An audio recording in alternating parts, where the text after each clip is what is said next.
Share করলাম কাঁঠালের পিঠা।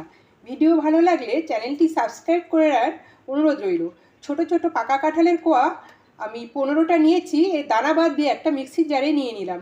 এতে দিয়ে দিলাম 1 কাপ সুজি, 1/4 চা চামচ লবণ, একটু এলাচির গুঁড়ো, 4 পিস স্লাইস পাউরুটি ছিঁড়ে এর মধ্যে দিলাম।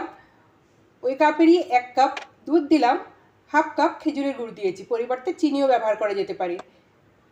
এটা মিক্সিতে ঘুরিয়ে এরকম মসৃণ একটা পেস্ট বানিয়ে নিয়েছি। এরকম থিকনেসে হবে। এটা আমি 30 মিনিটের জন্য ঢেকে রেখেছিলাম। এবারে 4-5টা পাকা কাঁঠালের কোয়া আমি খুব ফাইন করে কুচিয়ে এর সঙ্গে মিশিয়ে নিলাম। কড়াইতে সাদা তেল দিয়ে দিলাম। তেল খুব ভালোভাবে গরম হয়ে গেলে হাতার সাহায্যে ব্যাটার আমি অল্প অল্প করে দিয়ে মিডিয়াম আঁচে পিঠেগুলো ভেজে তুলেছি। এগুলো লালচে করে ভেজে তুলেছি। এগুলো বড়া বানিয়েও নেওয়া যেতে পারে। কাঁঠালের পিঠা রেডি। আমার ভিডিওগুলি যদি আপনাদের ভালো লেগে থাকে লাইক, শেয়ার, কমেন্ট করবেন। ধন্যবাদ।